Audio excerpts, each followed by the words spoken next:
আজ আমি একদম মুখরোচক ভিন্ন রকমের টমেটো পাকোড়ার রেসিপি শেয়ার করব। রেসিপিটি না দেখলে বিশ্বাসই করবেন না যে টমেটো দিয়ে এত মজার একটি পাকোড়া রেসিপি করা যায়। আর হ্যাঁ বন্ধুরা, রেসিপিটি ভালো লাগলে অবশ্যই লাইক শেয়ার করে দেবেন এবং চ্যানেলটি সাবস্ক্রাইব করে নেবেন। সবার আগে পেতে হলে চ্যানেলটি বেল বাটনটি অবশ্যই অন করে রাখবেন। তো দেরি না করে চলুন শুরু করি। আমি প্রথমে এখানে টমেটো নিয়ে নেব, তবে এখানে পাকা টমেটো নিয়েছি। বাট আপনাকে এখানে করতে হবে একটু শক্ত ধরনের নিতে হবে, পাকা তবে একটু শক্ত ধরনের নিলে ভালো হবে। নরম যেটা সেটা নেবেন না, তাহলে ভালো হবে না। তো যাই হোক, আমি সেই টমেটোগুলো 10 মিনিটের মতো ভিজিয়ে রেখেছি। ভিজিয়ে আমি ধুয়ে পরিষ্কার করে নিয়েছি। এবার আমি কেটে নেব। তো একটা জিনিস এখানে খেয়াল করবেন, আমি কি করেছি, এখানে মাঝে একটা টমেটো নিয়ে মাঝে 2 খণ্ড করে নিয়েছি। তো ভিতরে যে বীজগুলো থাকে, তো বীজগুলো কিন্তু বের করে নিতে হবে, ওটা লাগবে না। অবশ্যই এটা করবেন, তাহলে কিন্তু ভালো হবে। আর বীজগুলো থাকলে কিন্তু ভালো হবে না, এই জিনিসটা অবশ্যই মাথায় রাখবেন। তো যাই হোক, আমি এরকম ছোট ছোট করে পিস করে নেব। তো আমি একটা করে দেখিয়ে দিয়েছি, আবার আরেকটা করে দেখিয়ে দেব আপনাদের সুবিধার জন্য। দেখুন বন্ধুরা, আমি দুটো দুইভাবে কেটে দেখিয়ে দিয়েছি। তো আপনাদের সুবিধা মতো আপনারা যে কোনো কিছু দিয়ে কিন্তু কেটে নিতে পারেন।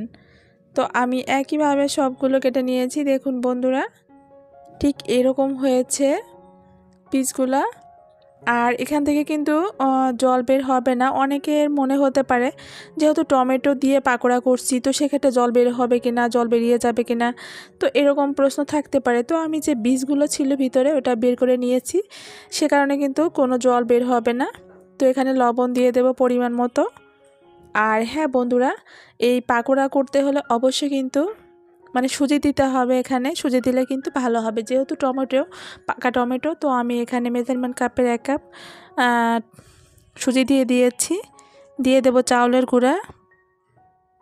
আপনারা চাউলের গুঁড়ার পরিবর্তে কিন্তু এখানে আটা দিতে পারেন বা কর্নফ্লাওয়ার দিতে পারেন। তো দিয়ে দেব জিরার গুঁড়া, ধইনা, শুকনো মরিচের গুঁড়া, কাঁচা মরিচ। সব উপকরণগুলো দেয়া হয়ে গেলে এবার আমি হাত দিয়ে ভালোভাবে মাখিয়ে নেব।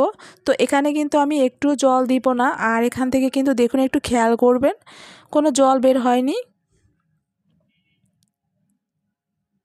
তো যাই হোক, আমি ওটা মাখিয়ে নিয়ে একটা প্যান বসিয়ে দেব সাদা তেল দিয়ে। তেলটা গরম হয়ে গেলে এবার হাতে কিছু নিয়ে এরকম করে গোল গোল করে আমি এক একটা করে করে দিয়ে দেব। তো একইভাবে আবার আমি ওখান থেকে নিয়ে আবার গোল করে আবার দিয়ে দেব। তো সবগুলো একইভাবে আমি কিন্তু চুলায় দিয়ে দেব ভাজার জন্য পাকোড়াগুলো। আর বেশি চাপ দেওয়ার প্রয়োজন নেই, আমি মোটামুটি আর কি হালকা করেই দিয়েছি, যেহেতু টমেটো। তো অনেকের কাছে প্রশ্ন হতে পারে যে মনে প্রশ্ন জাগতে পারে যে আসলে আমি পাকা টমেটো দিয়ে পাকোড়া করছি, তো সেক্ষেত্রে জল বেরিয়ে যাবে কিনা বা মুচমুচে হবে কিনা। তো তাদেরকে বলছি, এই রেসিপিটা করলে অবশ্যই এই নিয়মে করার চেষ্টা করবেন, তাহলে কিন্তু একদম মুচমুচে হবে আর দারুণ খেতে লাগবে বন্ধুরা। আপনার বিশ্বাসই হবে না কারো সামনে দিলে, যে সে তাকে না বললে যে আপনি টমেটো দিয়ে পাকোড়া করছেন, সে বুঝতেই পারবে না। আর ভিতরটা যে এতটা মজা, টমেটো যারা পছন্দ করে তারা খুবই পছন্দ করবে বন্ধুরা। তো যাই হোক, আমি এখানে উল্টিয়ে নিয়েছি, চামচ দিয়ে মাঝে মাঝে উল্টিয়ে পাল্টিয়ে এখানে একদম লাল লাল করে ভেজে নিয়েছি আর একদম মুচমুচে হয়েছে। তো আমি তেলটা ঝরিয়ে এক একটা করে আমি সবগুলো তুলে নেব। তো বাদ বাকি যেগুলো আছে ওগুলোও আমি একইভাবে ভেজে নেব। ভেজে আমি সবগুলো তুলে নেব। আর একদম মুচমুচে হয়েছে সত্যি বন্ধুরা, আপনারা ভাবতেও পারবেন না যে এত মজা হয় এই ভিন্ন রকমের টমেটো পাকোড়া। তো পাকোড়া অনেক মানুষ অনেকজনে খেয়েছেন অনেক কিছু দিয়ে। তো টমেটোর পাকোড়া আমি জানি না এখন পর্যন্ত কেউ খেয়েছে কিনা। যারা এখনও পর্যন্ত খাননি তারা অবশ্যই কিন্তু একবার হলেও ট্রাই করতে পারেন। আর এখন বাজারে কিন্তু অ্যাভেলেবেল কিন্তু টমেটো পেয়ে যাবেন। তো বন্ধুরা, আমি সবগুলো নামিয়ে নিয়েছি। আর দেখুন কতটা সুন্দর লাগছে, একদম মুচমুচে হবে, কি বলবো সত্যি।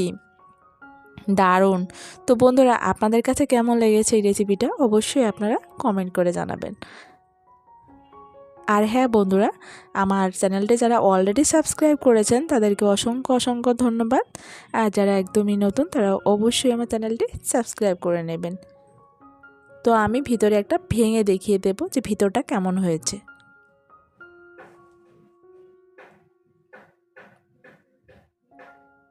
তো সবাই ভালো থাকবেন, সুস্থ থাকবেন, দেখা হবে নতুন কোনো ভিডিওতে। টাটা।